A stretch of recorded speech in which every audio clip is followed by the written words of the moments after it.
Hello, crafty cuties. Welcome back to part 2 of my mass make journals this month.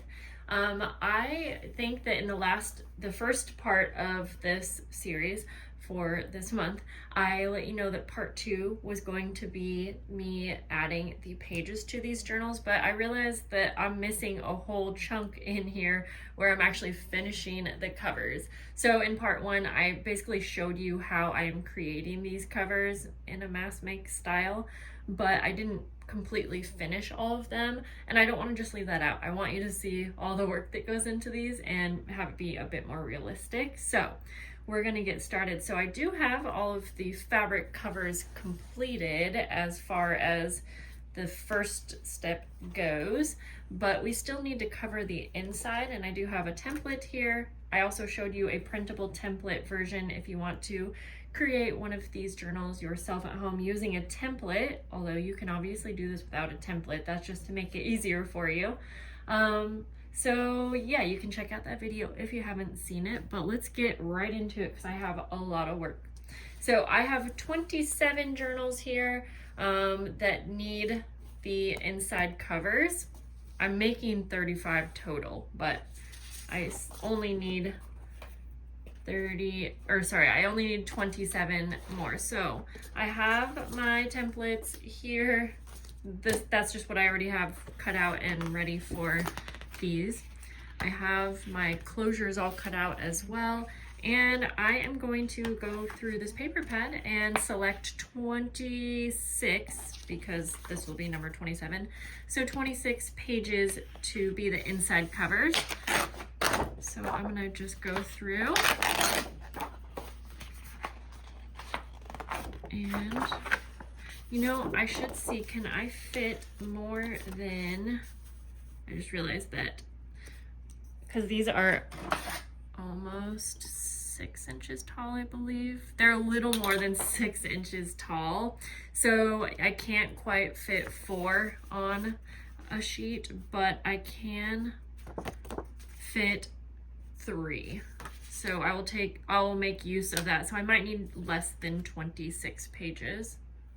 So I actually needed 9 sheets, so I can fit 3 on each one. So what I am going to do, I do have these labeled left and right,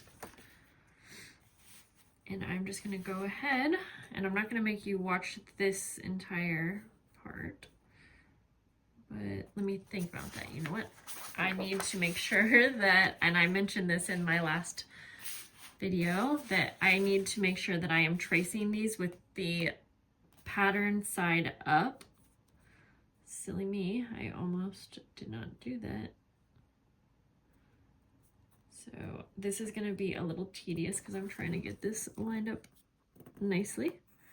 But I will just show you the first one, and then I'm going to fast forward through the rest.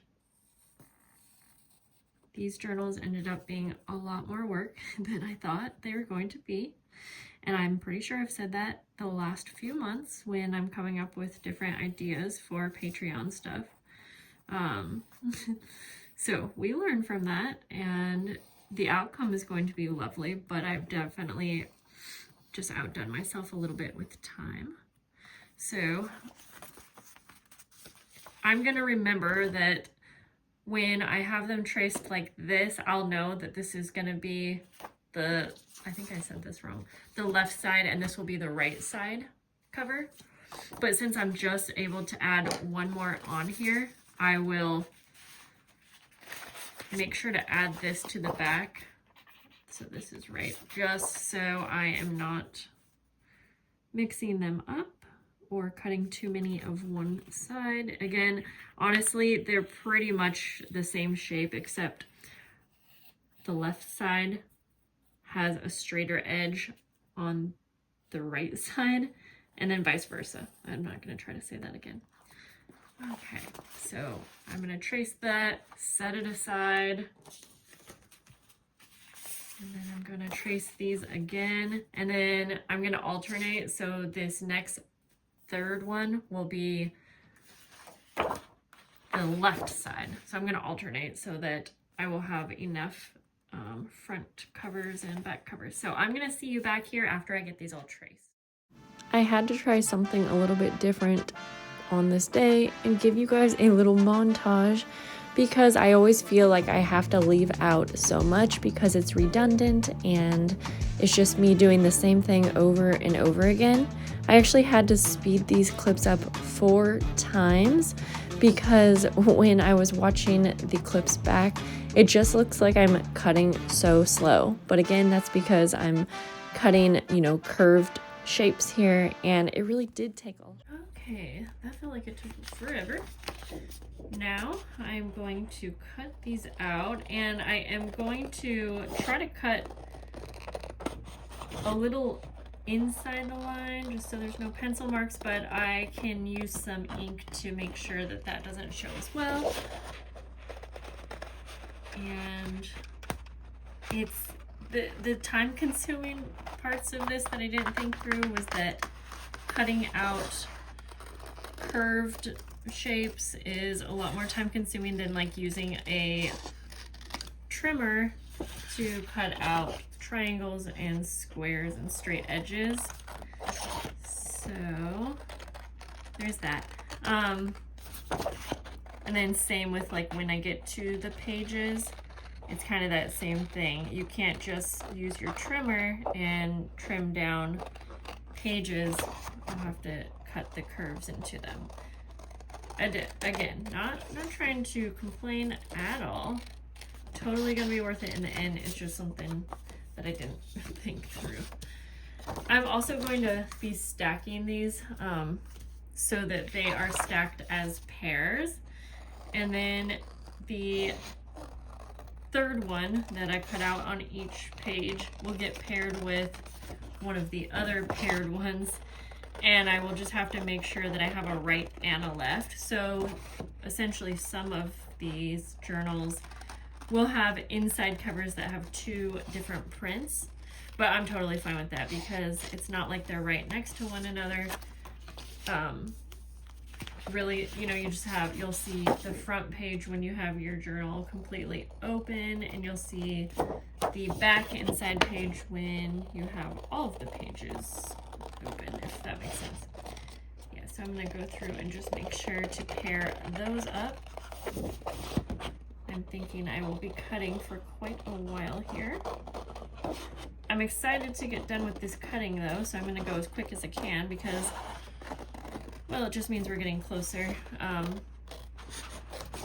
Yes, double check, right and a left. Okay, yeah, that will be. I'm glad that I labeled those because it seems like I would be able to tell by looking, but it's gonna be easier if I have them labeled. Okay, I'm also going to try to square up any extra paper. I'm gonna get rid of these random little scraggly bits. Even though, yes, you could totally save every little scrap, but I have so many scraps, it's crazy. So I'm just gonna kind of like keep the larger pieces, put them to the side.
Okay guys, I had to have some fun with that little montage, so don't expect it all the time, but let me know your thoughts. Okay, we're on to the next part. Holy moly, that just felt like it took my whole life to cut these. But we have everything ready for the next part. So I am going to grab one of the covers. Let me bring you out a little bit more so you can see everything. And I am going to be using this tape here. Why can't I ever remember what this is called? It's not packaging tape. Well, I'm going to be using this, and I am just going to be putting a little slice down this center. I'm going to try to have a straighter, nicer edge than what I had. And I could go through and do the tape for all of them in more of a true assembly line fashion.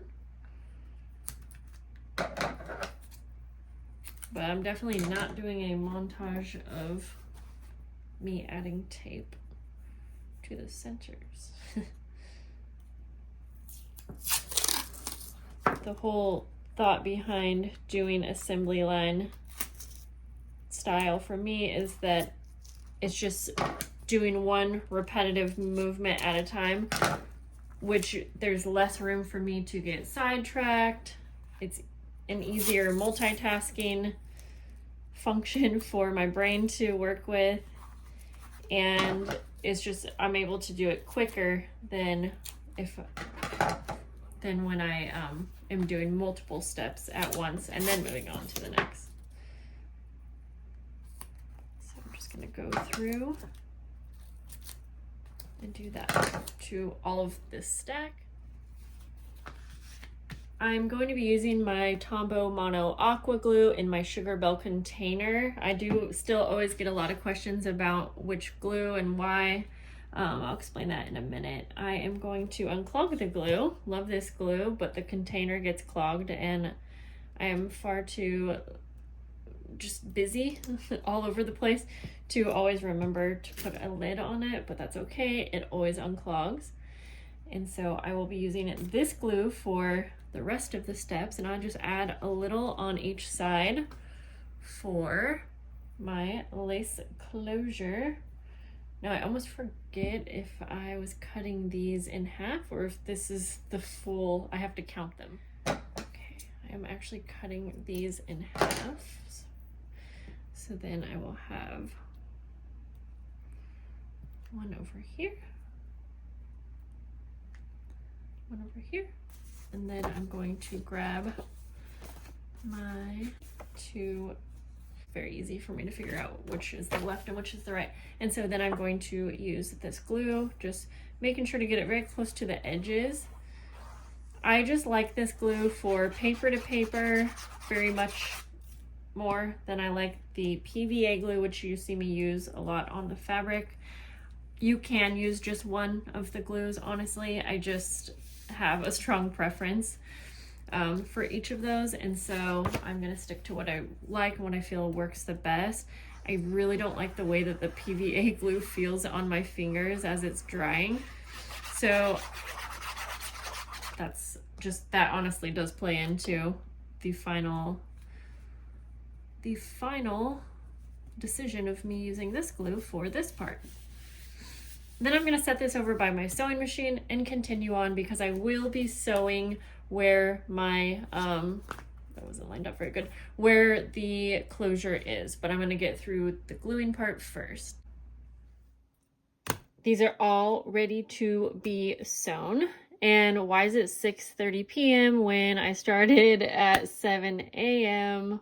Obviously there was a lot happening in between there, not just this. But so now next step, I'm going to sew all of these just to be sure that the closures, lace closures are on there good. And since I already sewed around the entire border, I will just be sewing up the side to go over the lace closure area. And then I'll do a back stitch.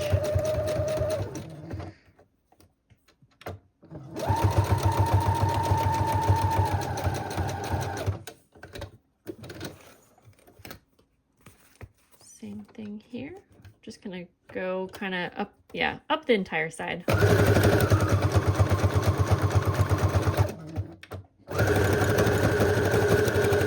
Whoops. And I need to add more thread. So perfect timing. I just wanted to show that to you one time. Obviously, I'm gonna do it 30 times or however many. And then we will be done with these covers. Not done with the journals.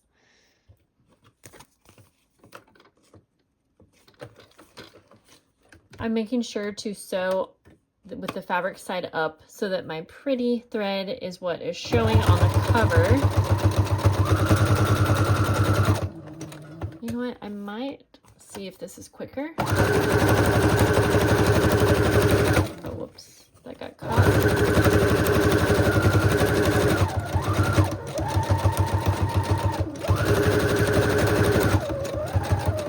Sometimes starting and stopping the sewing is going to take more time than me sewing like an entire section, if that makes sense. And so sometimes I'll just try it out and see like what feels the best, what looks the best, and go from there. I'm gonna try that one more time because my scrapbook paper did get caught that time.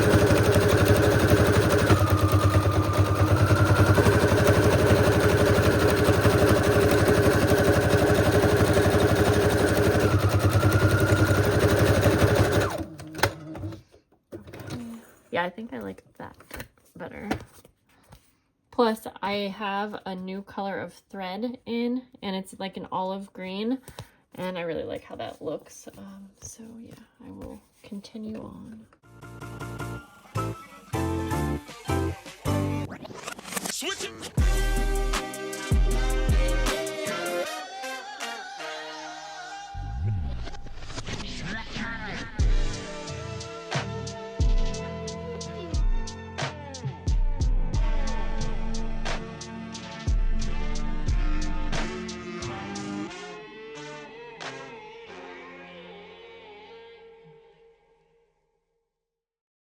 This is where I'm going to leave you guys until the next installment, where we will actually be working on the pages.